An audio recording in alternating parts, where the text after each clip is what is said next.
Welcome. This is the Senior Safety Advice Podcast, and we are so glad that you've made it to a calmer corner of your day.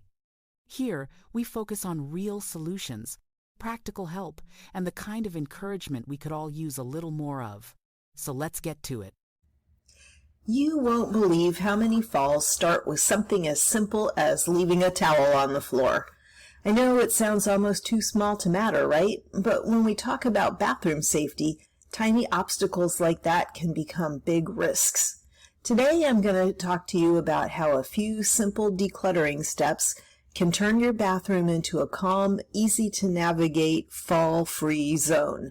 You'll learn what to remove, what to keep, and how to set things up so you or your loved one can move around with confidence. And if we haven't met before, hi, I'm Robin Schultz, Senior Home Safety Specialist.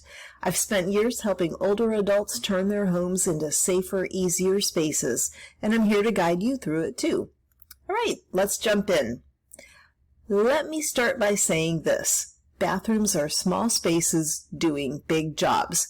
You have water and tight corners and smooth floors and a lot of items competing for space. So when clutter starts to creep in, movement gets harder and the risk of falling goes up fast. You know what I mean? You bend down to grab something, your feet shift just a little, and suddenly your balance is not as steady as you thought. And that is the exact moment that we're trying to prevent. So let's walk through the key areas for you to declutter today. First is the floor. This is the big one. Anything that is sitting on the floor becomes a tripping hazard, plain and simple. Think about things like extra toilet paper rolls, laundry baskets, bath mats that curl or slide, scales, cleaning supplies that are sitting out, random items that sort of live there without permission.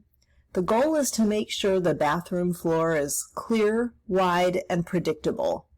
If you or your loved one uses a walker, a cane, or needs a steadier stance, this open floor space is like gold. Every inch counts. A walker catching on a towel or a bathroom scale is all it takes to throw someone off balance. So ask yourself, do I really need to have this on the floor, or is there a better home for it? Next, check your countertops. Bathrooms tend to collect bottles and brushes and lotion and makeup and shaving gear, and before we know it, we're looking at a crowded countertop that's hard to use and hard to clean. Having fewer things out actually makes your life easier.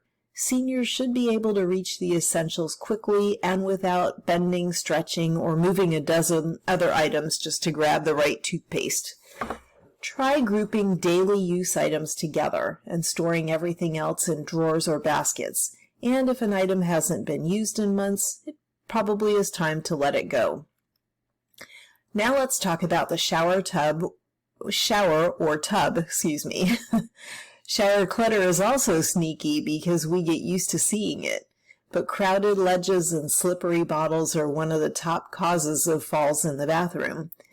If it can fall, it probably will at some point, and if it falls in the shower, someone's going to reach for it, they're going to twist, they might lose their footing, and boom, down they go.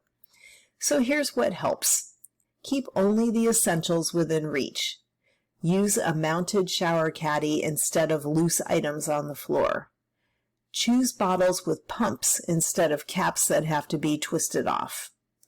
Make sure grab bars are not blocked by hanging baskets or with towels hanging on them. Anything that causes someone to lean, stretch, or twist in a wet environment is a major flag that needs to be removed. Now, another area to declutter is the pathways in the bathroom and to the bathroom. Think about the route from the doorway to the toilet and the path from the toilet to the shower. The space between the sink and the towel rack. Are there any obstacles in the way in any of those places? Is anything sticking out? Any items hanging low enough to catch a sleeve or snag a walker? A safe bathroom should have smooth, open traffic lines. You want to be able to walk in and move around without adjusting, dodging, and bumping into anything. Sometimes just removing one small shelf or relocating your wastebasket can make a night or day difference. Now, moving on to storage, decluttering doesn't mean getting rid of everything. It means putting things where they belong and storing them in a way that supports easy movement. Some helpful ideas include using wall-mounted shelves instead of floor-standing shelves, or using baskets attached to the inside of cabinet doors. Also, clear containers so that items are easy to spot. And you can think about lazy Susans for lower shelves and small drawer organizers so that items are not rolling around. If bending forward is tough for you, consider bringing important items up to chest level or higher. No one should be reaching deep under the sink for something they use every day. One last thing to think about, decluttering is emotional. I know we've been talking about the safety aspect, but the truth is, letting go of things, even small things that seem inconsequential, can sometimes feel harder than it really is. So be patient with yourself or your loved one as you go through this process.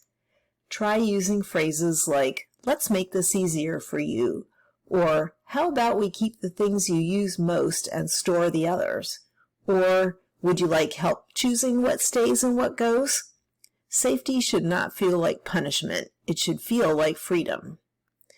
All right, friends, that's what I wanted to share with you today. Thanks for being here with me. If this episode brought a little calm to your day, share it with someone you care about. And you'll find more gentle reflections and resources for seniors and caregivers at our website at seniorsafetyadvice.com. And if you're searching for an Aging in Place specialist, don't forget to visit our website at Aging in Place Directory.